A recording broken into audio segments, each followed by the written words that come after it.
여러분, 성경에서 가장 신기한 기사를 찾으라면 아마도 모세 시대에 홍해가 갈라지고 여호수아 시대에 해와 달이 중춘에 멈추는 그런 사건일 것입니다. 얼마나 통쾌해요. 태양아, 너는 기브온 위에 머무르라.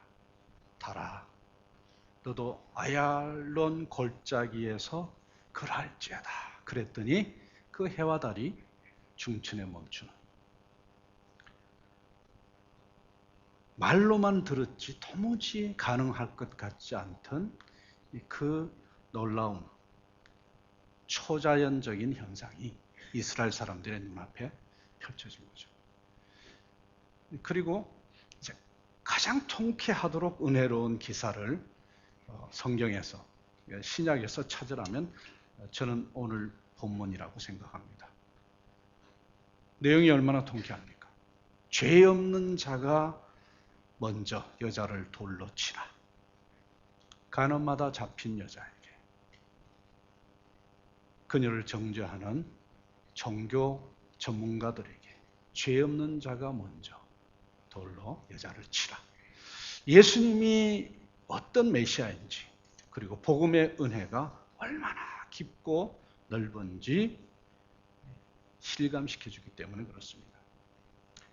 이 사건 직전에 예수님께서는 초막절 기간 동안 낮에는 성전에서 가르치고 밤에는 감람산에 올라가셔서 기도하면서 지내신 것 같습니다.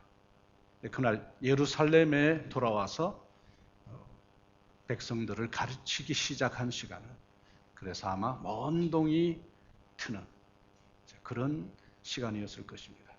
1, 2절 말씀을 보면 예수는 감람산으로 가시니라.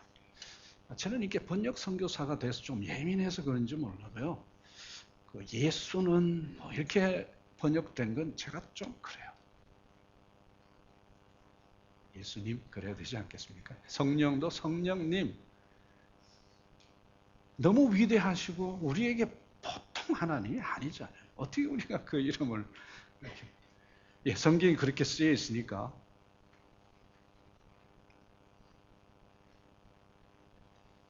날이 밝자 다시 성전으로 들어오시니, 그 다음 교절이 굉장하죠. 이 왕이 있고 백성들이 그 왕에게 다 이렇게 와서 그 분부를, 그 백성들을 가르치는 말씀을 듣는 백성이 다 나와 오는지라, 이렇게 되어 있습니다. 그런데 무엄하게도 그 경건하고 신비로운 정적을 깨뜨리는 소동이 일어났죠. 서기관과 바리새인들이 간음하는 현장에서 붙들린 한 여인을 끌고 그곳에 들이닥친 것입니다. 그 사람들은 마치 예수님께 책임이 있는 것처럼 그렇게 다그치죠. 선생이요, 이 여자가 간음하다 현장에서 잡혔나이다. 모세는 율법에 이러한 여자를 돌로 치라 명하였거니와 선생은 어떻게 말하겠나이까. 존댓말을 쓰지만 사리가 가득한, 이들은 초주름이 된 여자 인격에는 전혀 관심 없죠. 새벽부터 영혼 없는 율법 문제를 거론하고 예수님을 추궁하기 시작했습니다. 이런 사람들은 우리가 현대말로 율법 조폭들이라 그러죠. 거룩함을 가장한 살인자들. 그렇죠. 선생은 어떻게 말씀하시겠나이까? 그들이 하이에나 같이 물어뜯는 질문과는 대조적으로 우리 주님은 주님다우시죠. 예수님은 말없이 몸을 굽히시고 손가락으로 땅에 글을 쓰기 시작하셨습니다. 그렇게 글을 쓰고 계시자 고수자들은 예수님이 왜 그러시는지 의도를 알지 못하고 선생님은 어떻게 말하겠나이까? 여러 사람이 여러 번 얘기를 했겠죠. 그렇게 채근합니다. 그러자 잠시 후 예수님께서는 몸을 일으키시고 대답하셨죠. 너희 중에 죄 없는 자가 먼저 돌을 들어 여자를 치라. 그리고는 다시 몸을 굽히시고 계속 땅바닥에 글을 쓰셨습니다. 놀라운 것은, 그러자 신기하게도 그 상어같이 당당한 유대인들이 하나같이 꼬리를 내리고 사라져버린 것입니다. 놀랍지 않습니까? 유대인들이 어떤 사람들인데, 유대인 만나보면 여러분들 느끼는 게 많겠지만 저는 이렇게 숨이 턱 막혀요. 온 세상이 다 바뀌어도 이 인간들은 바뀔 것 같지 않다는 거죠. 자기들은 옳고 다른 사람들은 다 문제 있는 사람으로 보는 그런 시각. 고소자들을 포함한 모두가 그곳을 떠난 후에 예수님은 홀로 남은 여자를 보시고 물으셨죠. 여자여, 너를 고소하던 그들이 어디 있느냐? 너를 정죄한 자들이 없느냐? 그랬더니 여자가 주여 아무도 없나이다. 그렇게 대답했고 예수님께서는 나도 너를 정죄하지 아니하노니 그 다음 말씀 주시죠. 다시는 죄를 범치 말라. 그렇게 경고하셨습니다. 여기서 여인은 자신이 모든 정죄에서 벗어나서 소극적이지만 칭의의 은혜를 입은 것을 확인했을 것입니다. 이와 같이 이날 예수님의 선행은 이 여인에게서 보호, 용서, 회복의 복음이 되었을 것입니다. 이 놀라운 기사에는 우리에게도 죄 많은 여인을 오히려 불쌍히 여기시고 명예살인자들의 손에서 구해내신 이 사건. 과연 예수님, 우리 주님 감동이야. 그리고 깊은 안도감을 안겨주죠. 그러면서 동시에 우리에게 호기심을 일으키고 질문을 갖게 만들죠. 어떤 거예요? 이 여자가 혼자 죄를 짓지 않았을 터인데 간음 상대자인 남자는 어디 있을까? 그리고 예수님은 우리가 가장 관심을 갖는 것, 땅바닥에 뭐라고 쓰셨을까? 등등 그런 질문이 있죠. 그렇지만 요한복음의 의도는 우리의 그런 관심보다 훨씬 깊고 넓은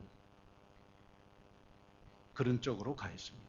일단 이 사건의 배경이 그렇게 단순하지 않고 대결 구도 상황이기 때문에 그렇습니다. 다시 본문으로 들어가 보죠. 6절. 서기관과 바리새인들이 이 여인을 예수님께 끌고 온 동기를 요한복음은 이렇게 밝히고 있습니다. 그들이 이렇게 말하면 고발할 조건을 얻고자 하여 예수를 어떻게 해요? 시험함일러라. 그들의 동기는 간음한 여자의 고소 정도가 아니고 예수님을 시험하고자 한 것이며 그 목적은 뭐예요? 예수님께 미끼를 던져서 시험을 빠뜨린 후에 고소할 조건을 지금 얻고자 하는 것입니다. 모세율법이 간음한 여자, 간음 사건을 다루는 방식에 너무너무 익숙하면서 그런 말씀은 입에 달고 다니면서 구태여 현장범을 끌고 와서는 예수님을 압박한 것은 타겟이 여자가 아니고 예수님이었기 때문에 그렇습니다. 서기관과 바리새인들의 목적이 이러했던 만큼 음행한 여인을 끌고 와서 특별히 모세율법을 거론하면서 예수님을 압박하는 의도는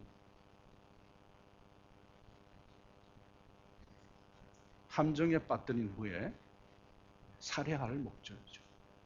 예수님의 율법 해석이 잘못됐다는 현장 증거를 그렇게 컬렉션하러 온 것이었습니다. 왜냐하면 예수님은 초막절 중에 그 7일, 8일 중에 특별히 공개적으로 바리새인들의 안식년 해석이 잘못되었다고 질책하셨고 그들이 하나님의 기쁘신 것들에 대해서 신령한 일들에 대해서 도무지 무지한 자라고 그렇게 선언하셨기 때문입니다.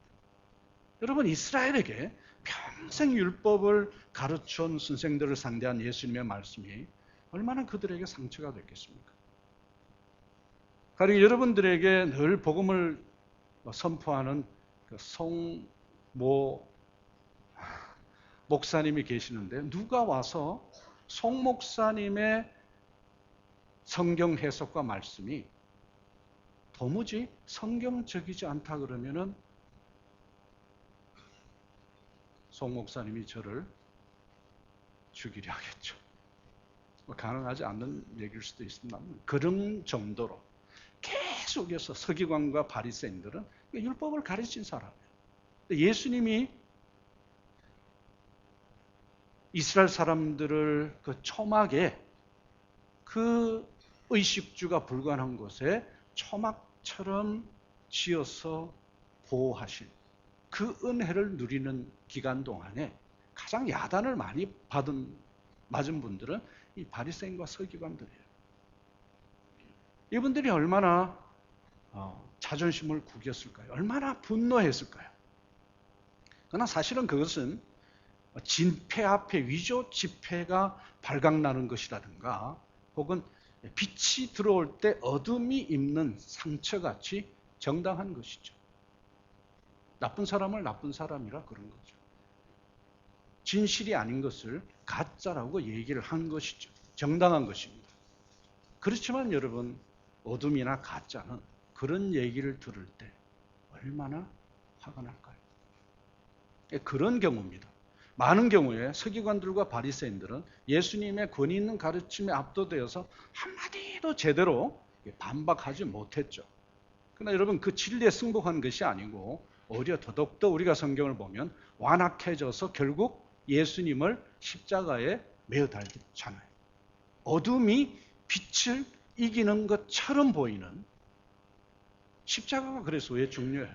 빛이 어둠을 결국 이긴다는 것을 보여주는 사건 아닙니까? 할렐루야. 그리고 백성들이 예수님께서 초막절 기간에 가르치는 걸 보고 이렇게 놀라죠. 그 사람이 말하는 것처럼 말한 사람은 어떤 선지자도 어떤 제사장도 어떤 사람도 이때까지 없었나이다.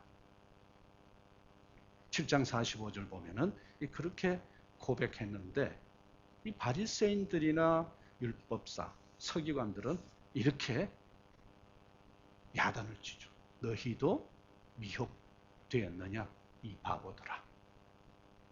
바보들아 하는 것은 성경에 없습니다. 그런 뜻이죠. 율법을 알지 못하는 자는 저주를 받은 자로다. 47절, 48절 거칠게 반박한 것을 보면 그들의 적개심이라고 하는 것이 지금 화산 터지기 일보 직전이죠. 압력밥솥만큼 뜨겁고 비수처럼 날카로워진 그들의 마음 상태를 잘 보여주는 거죠. 이런 배경을 두고 볼 때 오늘 음행한 여인을 두고 예수님과 바리새인 사이에 오간 말들은 사실은 그 주제를 얘기하면 율법 전쟁인 거죠. 율법 전쟁. 그리고 그것보다 더 중요한 어둠과 빛의 영적인 전투죠. 예수님의 가르침을 직접 듣고도 여전히 율법에 대한 자신들의 이해가 추워도 틀림없음을 확신하였던 만큼 오히려 예수님의 가르침이 짝퉁이며 그 오류를 물증으로 삼으려는 시도가 집요했을 것이다. 그리고 오늘 그들이 현장범을 잡아서 율법을 거론하는 것은 그동안 예수님이 일관되게 하신 말씀이 있었죠. 우리가 마가복음 10장 45절 말씀 보면 인자가 온 것은 섬김을 받으려 하며 아니고 섬기려 하고 마지막 센텐스 중요하죠. 오히려 많은 사람들의 제가 잊어먹었네요. 여러분들 감사합니다.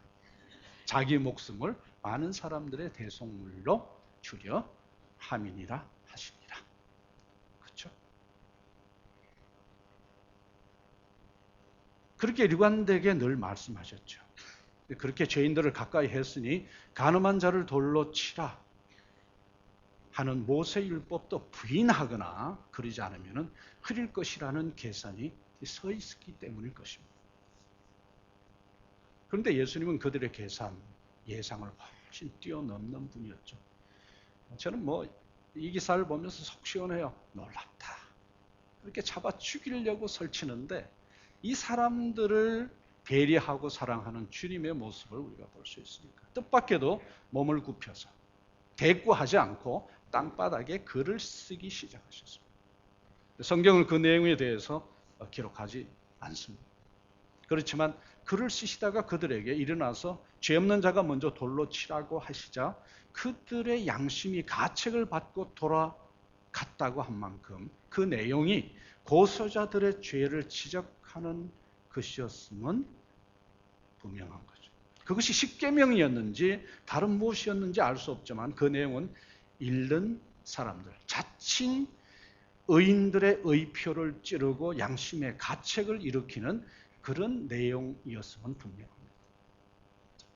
그렇지만 고수자들은 예수님께서 말 대신 글을 쓰는 행동으로 전하고자 하는 그런 의도를 몰랐든지 그러지 않으면 무시했든지 계속 채근하면서 대답을 요구했습니다. 올감에 걸리기 위해서. 그때 예수님께서 몸을 일으키시고 그들에게 놀라운 말씀을 하시지 않습니까? 놀라운 말씀. 어떻게 이게 사람 차원으로 해서는 도무지 예상이 안 되는 그런 지혜가 나오시죠. 너희 중에 죄 없는 자가 먼저 여자에게 돌을 던지라. 죄 없는 자가 먼저 여자에게 돌을 던지라. 그렇게 하심으로써 땅바닥에 글을 쓰신 의도가 무엇인지 구어체 문장으로 정확하게 밝히신 것입니다. 그리고 다시 몸을 굽히시고 쓰시던 글을 계속 쓰셨습니다. 그 글의 내용은 정죄자들의 양심을 찌르는 계명들이었을 것입니다. 그제서야 예수님의 뜻을 의도를 알았는지 사람들은 손가락질을 멈추고 손에서 돌을 거두고 하나씩 하나씩 그 자리를 떠났습니다. 제가 말씀드렸죠. 유대인들이 보통 사람들이 아니라는 것. 그래서 예수님께서 손가락으로 땅바닥에 글을 쓰신 그 행동은 옛적에 하나님께서 십계명을 돌판에 손가락으로 써서 이스라엘에게 주신 놀라운 일을 떠올리게 하죠. 출애굽기 31장 18절 말씀, 신명기 9장 10절 말씀을 보면 그 옛날에 손가락이 움직인 그 사건을 우리가 볼 수 있습니다. 하나님께서 친히 손가락으로 모세율법을 기록하셨듯이 예수님께서는 율법의 공동 제정자이신 성자의 신적인 권위를 손글씨의 행동으로 나타내신 것입니다. 오병이어의 기적을 일으키시고도 주님께서 마치 만나와 메추라기를 주신 여호와께서 자기 백성들에게 주신 그 내용을 설명하셨듯이 땅바닥에 글을 쓰신 행동도 성부께서 그렇게 하셨듯이 성자도 그렇게 할 수 있는 일화를 보여주는 거죠. 할렐루야. 그런데 이 사람들, 서기관과 바리새인들, 보통 인간들 아니라고 말씀드렸죠. 구약 성경의 정통한 박사들이고 경건한 삶으로 이스라엘 전체 사회의 존경을 받는 그런 부류들이었죠. 여러분, 이런 사람들이 뭐가 못났다고 웬만한 계명 앞에서 제가 죄인입니다 그렇게 죄를 인정하겠습니까? 부자 청년만 해도 선생님이 얘기하시는 십계명은 제가 어려서부터 다 지켰나이다. 죄송합니다.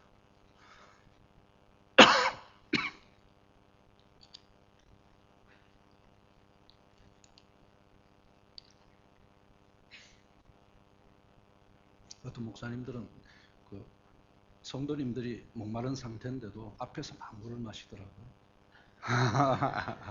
같이 마시자 이래야 되는데. 네. 그렇게 장담하는 수준인데 어떤 계명이 서기관과 바리새인들을 죄인으로 세울 수 있겠습니까? 그렇지만 땅에 쓰인 그 글은 종교 우등생들의 양심도 뿌리채 흔들어 놓는 그런 말씀이었던 것입니다. 제가 자꾸 이제 목이 그러니까 허튼 소리 안 할까요? 퀴즈입니다.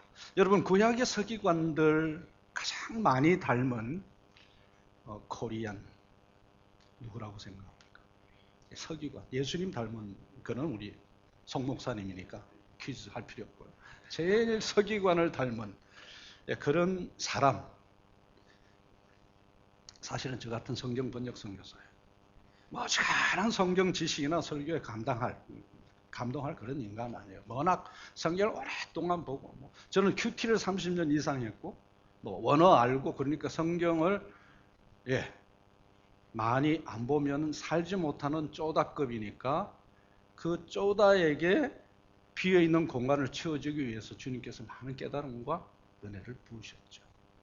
그렇게 은혜를 받으면 어지간한 은혜가 와도 잘 그렇게 감동이 없어요. 저 같은 사람 조심해야죠, 여러분. 다행히 그 학사 에스라 같은 사람이 사실은 서기관이에요. 학사 에스라라는 말이 서기관 에스라라는 말이에요. 그 원어가 똑같아요. 소펠. 그래서 그 선배가 있기 때문에 그 선배를 향한 그런 롤 모델을 보고 살 수 있는 거죠. 여러분, 서기관들은 입만 열면 성경을 거론했습니다. 율법을 거론했습니다. 그러나 그들의 율법 해석은 율법의 근본 정신이나 거룩함에서 거리가 먼 것이었죠. 예수님은 그들의 피상적인 일방적인 율법 이해를 산상수훈에서 아주 조목조목 드러내셨죠. 팔복을 얘기한 후에 어떻게 했어요? 팔저주를 퍼붓는 대상이 누구예요? 서기관들이에요. 그들은 살인은 사람을 죽여야만 살인죄가 성립한다고 생각했지만 예수님은 어떻게 말씀하셨죠? 미움이 곧 살인이라 그렇게 가르쳤습니다.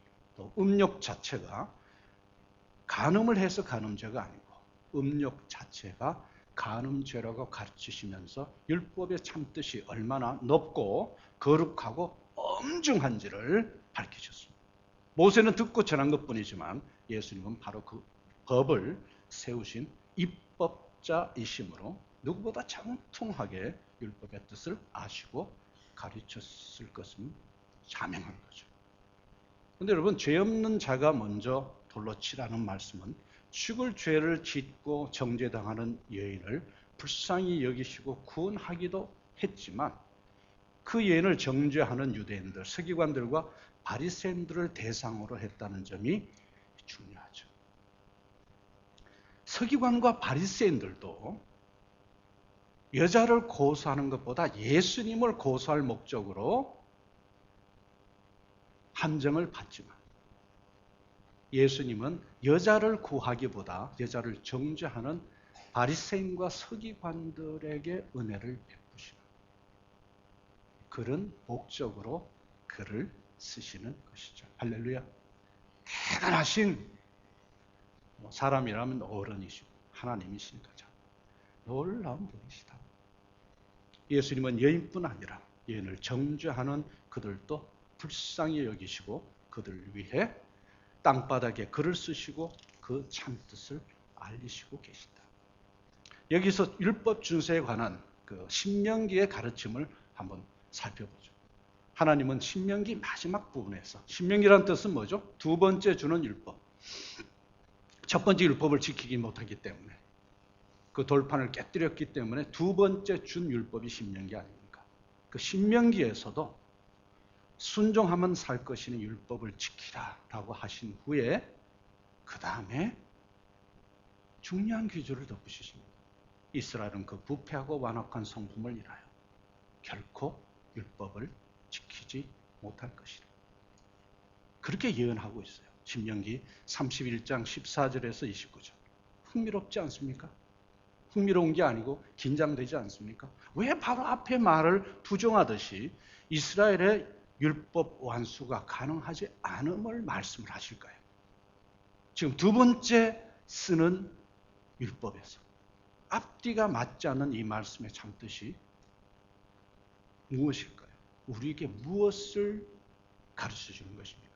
신명기 말씀에 의하면 만일 여자를 돌로 쳐야 할진대 먼저 그들 자신이 돌로 쳐 죽임을 받아야 했다. 더 과거로 돌아가서 이스라엘은 광야에서 하나님의 음성을 친히 들은 그런 백성이죠. 그렇게 들은 후에 주께서 명하시는 모든 말씀을 우리가 청종하리다 라고 서약을 했고 맹세하죠. 우리는 오직 하나님의 백성이 되어서 하나님 당신만 섬기겠습니다. 선서 다 했어요. 그렇게 언약을 맺은 지 그렇지만 몇 날이 못 돼서 금송아지를 만들고 배도했죠. 그 선사한 것도 진심이지만 배도한 것도 진상이죠. 그 원인이 무엇일까요? 신명기 32장 36절 말씀은 이스라엘이 결국 범죄함으로 멸망할 것과 하나님의 은혜 때문에나 회복될 것이라는 예언이죠. 하나님의 은혜가 아니면은 영원히 미해결이 되는 그런 하나님 백성 선민들의 신세, 선민들의 밑창 빠진 그런 삶을 얘기하는 거죠. 그 이유가 뭐예요? 사람 속에 그들이 선민이든 이방이든 사람 속의 부패성과 그 부패성을 어쩌지 못하는 근본적인 무력함, 연약성 때문에 그렇습니다. 평생 율법 연구를 한 서기관, 율법사들도 그것을 깨닫지 못하는 그런 상황이었다는 것입니다. 여러분 옆에 분들 이렇게 한번 보십시오. 어떻게 봐야 되겠습니까? 죄 지은 자 그거 말고 연약하시구나 알고 보니까 우리 송 목사님은 이렇게 봐도 연약해 보이잖아요. 그래서 긍휼의 마음이 막 있지만 안 그렇게 생긴 사람들이 많아요. 현대인들 중에는 고치기도 하고 이렇기 때문에 더더욱더 그렇죠. 근데 우리가 사람 볼 때 고치거나 안 고치거나 참 연약하구나, 근본적으로 무능한 존재구나, 그렇게 그 시각이 생기는 것이 참 중요하죠. 나도 그렇게 봐야 되지만 이게 다른 사람들도. 여하튼 그때 서기관들, 바리새인들 그것을 깨닫지 못했습니다. 오늘 성경은 노인부터 떠났다. 9절에 그렇게 얘기하죠. 오래 살아서 산전수전 다 겪어본 자의 양심이 먼저 그 자리를 떠나게 한 것이죠. 혈기가 왕성한 청년 시절에는 어때요? 무엇이든지 마음만 먹으면 최선을 다하면 성취할 것 같은 자신감이 충만하지만 나이 들어서는 최선을 다하고 죽도록 노력해도 이루어지지 않은 것이 많을 뿐만 아니고 내 기억 속에서 영원히 지워버리고 싶은, 딜리트 시키고 싶은 그런 기록들이 적잖이 있다는 것을 우리가 다 인정하지 않습니까? 죄인인 노인들이 절거하는 것은 뭐예요? 내 속에 있는 부패성과 연약함, 그에 따른 회환들이 있는 거죠. 한 사람 한 사람씩 떠났다고 했습니다. 일시적인 충동으로 떠난 것이 아니라는 거죠. 자신들이 죄와 먼 자가 결코 아님을 인정하고 양심의 가책을 느끼면서 떠났다는 뜻이죠. 죄 없는 자가 먼저 돌로 치라는 말씀.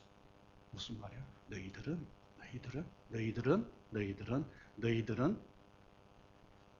과연 죄가 없냐? 그렇게 묻는 거죠. 땅에 쓴 글과 주님의 입을 하시는 말씀 자체가 명예살인이라고 하는 종교적 갑질을 무너뜨리는 것입니다. 그러나 그것이 예수님께서 그들에게 가르치고자 하신 내용이야만 전부는 아닐 것입니다.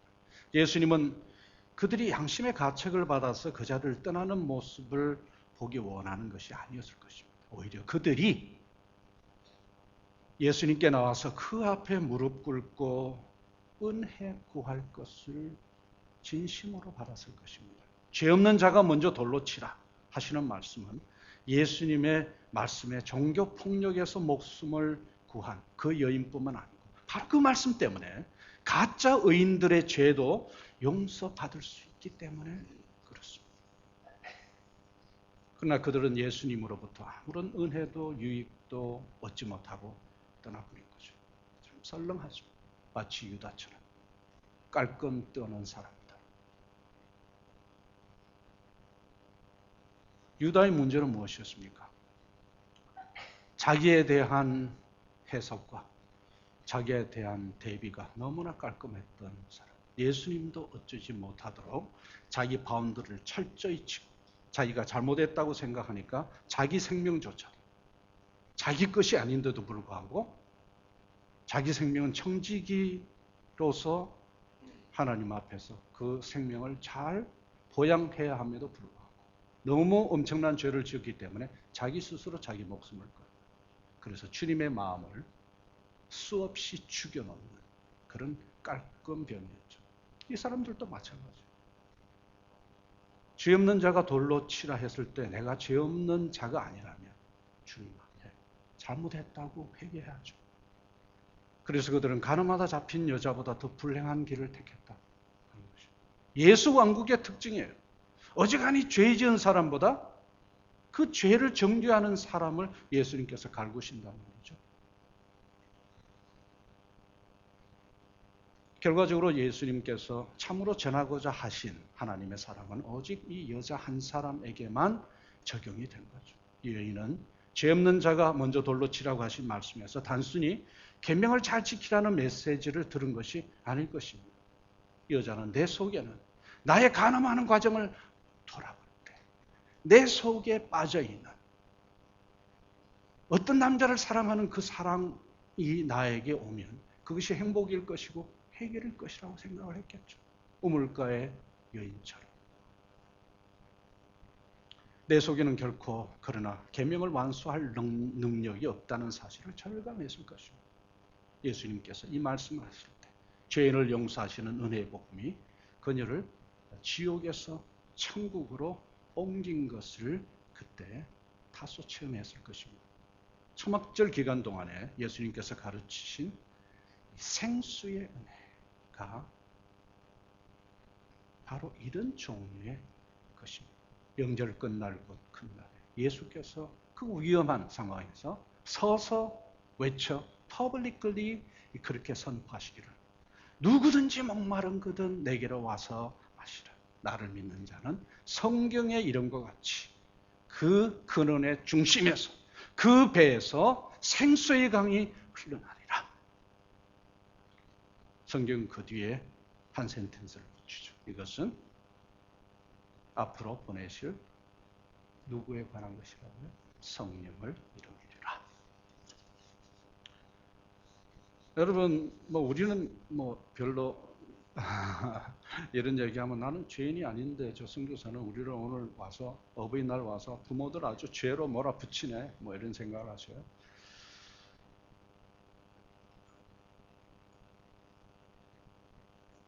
예, 죄 있는 자에게 주시는 예수님의 은혜가 얼마나 큰 줄 아세요? 예수님께서는 가늠하다 잡힌 여인 같은 사람이든 서기관과 바리새인 같은 종교 우등생이든 부질없고 어리석고 연약한 인생임을 잘 알고 계세요. 따라서 어느 편의 삶이든 정죄받는 삶이든 정죄하는 삶이든 그 배에서 생수의 강이 흘러나오는 체험을 간절히 구하면 예수님께서 약속하신 성령을 보내십니다. 예수님께서 부활하신 가장 중요한 목적이 뭐죠? 성령을 우리에게 주시기 위해서 예수님께서 부활하신 것입니다.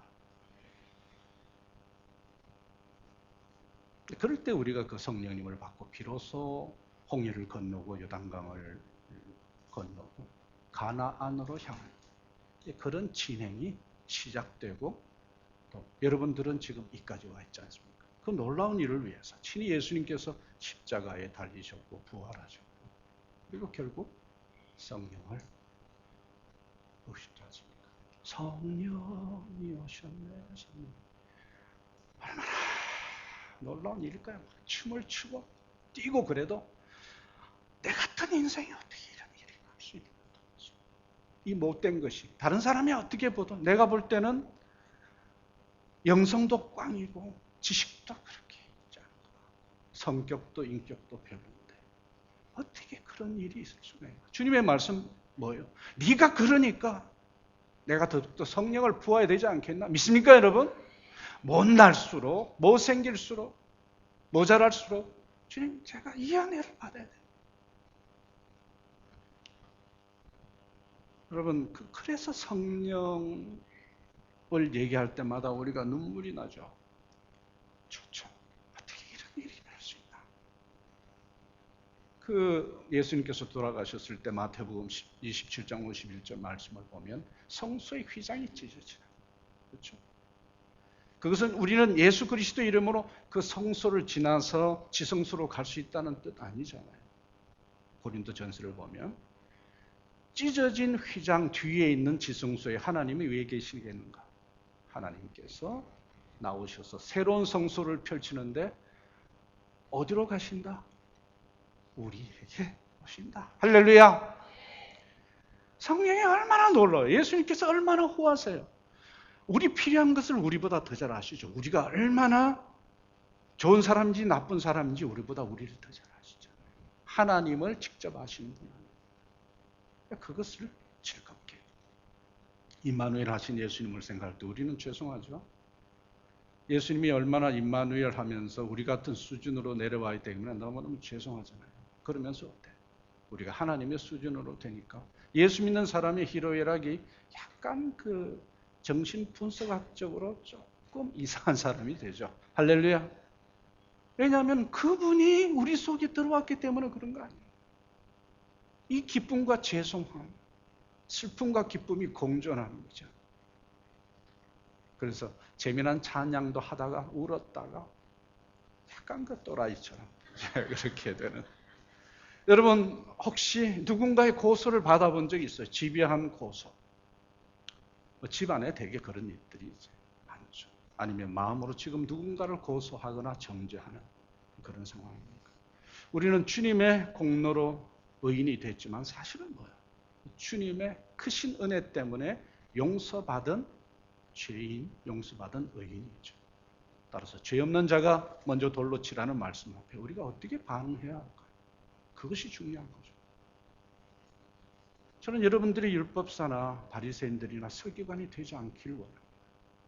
그런 나쁜 죄를 짓진 않았지만 주님 앞에 무릎 꿇고 주님, 제가 사실은 주님이 가르친 바에 의하면 간음을 해서 간음 죄를 진 자가 아니에요.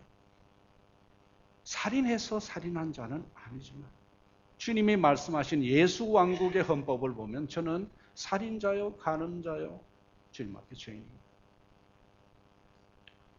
그리고 주님, 당신의 눈은 내가 지금 손가락질하는 저 사람보다 제 문제를 더 훨씬 크게 심각하게 보십니다.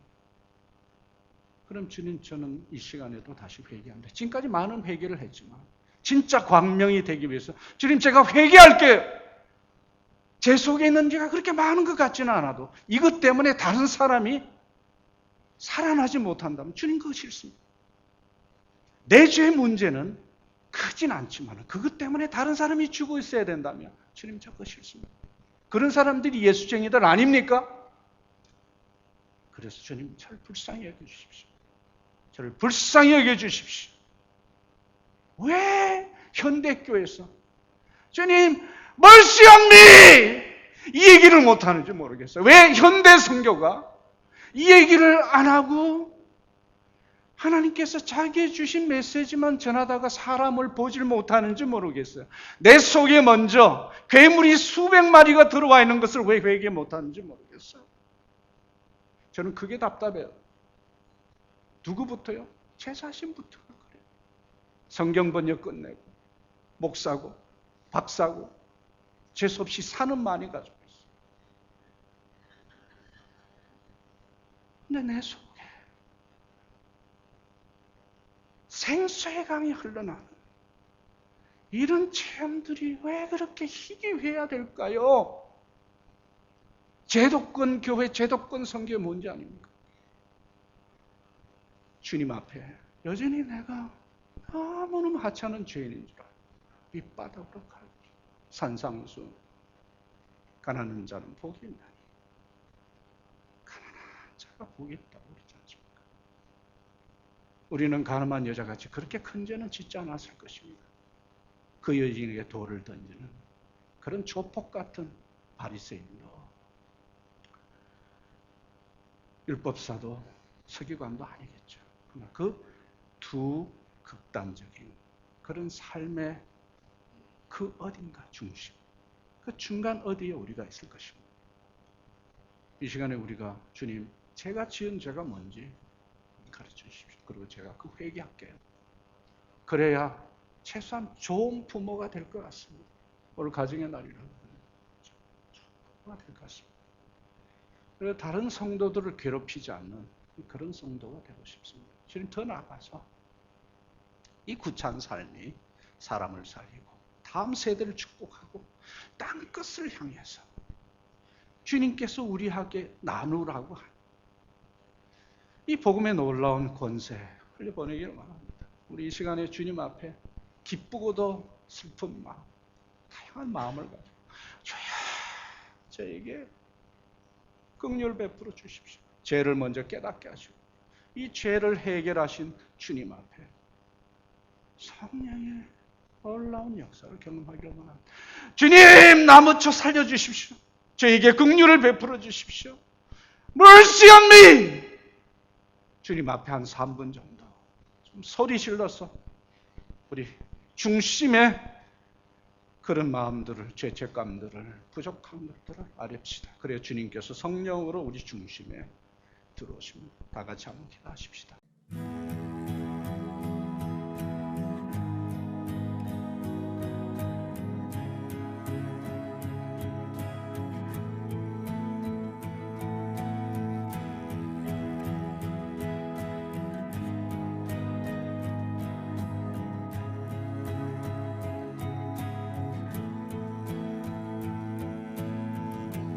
You